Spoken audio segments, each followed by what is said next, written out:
HSC 25 batch, তোমরা যারা এই ভিডিওতে ক্লিক করছো তারা হয়তো সারা বছর কিছুই পড়নি, অথবা তোমাদের প্রিপারেশনে ঘাটতি আছে। তোমাদেরকে আজকে আমি বলবো ফিজিক্স সেকেন্ড পেপারে কেমনে তোমরা 4 দিন পরে 40+ কনফার্ম করতে পারো সিকিউতে। এবার শুরু করি, চলো।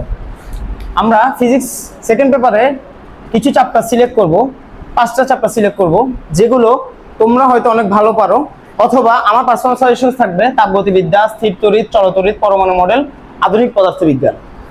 এখন এগুলো সিলেক্ট করার পিছনে কারণ হচ্ছে গত কয়েক বছরের সিকিউ জগতে আমি খেয়াল করলাম যে এই 5টা চ্যাপ্টার থেকে প্রতিনিয়ত সিকিউ কনফার্ম আসতেছে। এবছর আশা করি 5টা থেকে একটা করে 5টা তোমরা সিকিউ পারবা। এখন তোমরা এই চ্যাপ্টারগুলো কিভাবে করবা? চ্যাপ্টারগুলো করার জন্য তুমি ফার্স্টে সূত্র তোমাদেরকে কমপ্লিট আয়ত্ত নিয়ে ফেলতে হবে, কিভাবে কোনটা কাজ করে, কোনটার মানে কি, সবকিছু তোমাদের এভাবে আয়ত্ত করে নিতে হবে। এখন তোমরা সূত্র পড়ার পরে তোমরা আসবে টেস্ট পেপারে তোমরা ঘর জন্য বোর্ড কোশ্চেনটা মাস্ট সলভ করবা। তোমাদের বোর্ড কোশ্চেন থেকে তোমরা কিভাবে করবা, বোর্ড কোশ্চেনে তোমরা যদি দেখো কিছু টাইপ কমন থাকে, যেমন চলতড়িতে তোমাদের সার্কিট সলভিং থাকে, যেগুলো ইম্পর্টেন্ট, তোমরা প্রতি বছর এই জিনিসটা পাবা। পরমাণু মডেলে থাকবে অর্ধায়ু, আধুনিক পদার্থবিজ্ঞানে আছে তোমার বয়সটা কিভাবে, মানে চাঁদে এক সময়, এখানে এক সময়, মানে ওই বয়সের তারতম্যটা, ওইটা। তো ওই টাইপটা তোমরা যদি না পারো, টোটালি না পারো, তোমরা করবা কি, অনলাইনে যদি সার্চ করো এই জিনিসটা অ্যাভেলেবেল আছে, অনেক ভিডিও পাবা তোমরা। তো তোমরা এগুলো সলভ করবা বোর্ড কোশ্চেন ঘর জন্য। কিসের জন্য? ঘর জন্য আমরা বোর্ড কোশ্চেনটা সলভ করতেছি। তারপরে যদি তোমার সময় থাকে তুমি কলেজ কোশ্চেনটাও ট্রাই করবা। কলেজ কোশ্চেনটা ম্যান্ডেটরি না ঘর ক্ষেত্রে, কিন্তু তোমার বোর্ড কোশ্চেনটা কনফার্ম করতেই হবে। তোমার যে 5টা সাবজেক্ট আমার পার্সোনাল সাজেশন থেকে দেওয়া, এগুলো 5টা থেকে তুমি 5টাই পাবা, এটা কনফার্ম।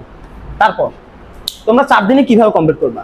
তোমরা তাপগতিবিদ্যা একদিন, স্থির তড়িৎ একদিন, বাকি 3টে কিন্তু মোটামুটি 2 দিনে কমপ্লিট করতে পারবা। এগুলো ছোট ছোট চ্যাপ্টার। তারপরে কখতে আসি। কখর ক্ষেত্রে আমি বলবো তুমি কলেজ বুক কোশ্চেনটাও করবা, কলেজ কোশ্চেনটা মাস্ট করতে হবে।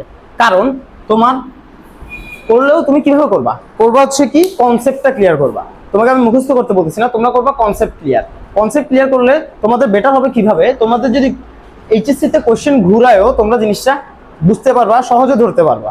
এই জন্য আমি বলবো ভাইয়া যে তুমি যেন কলেজ কোশ্চেনগুলো করো, বোর্ড কোশ্চেনগুলো করো, এবং কনসেপ্ট ক্লিয়ার করো।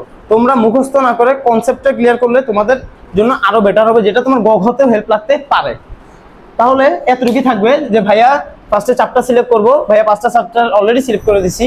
সূত্র করব, টেস্ট পেপার থেকে বোর্ড কোশ্চেন করবো ঘর জন্য, আর কখর জন্য কলেজ কোশ্চেনটাও কমপ্লিট করব। ওকে, তাহলে তোমরা পরমনোযোগ দিয়ে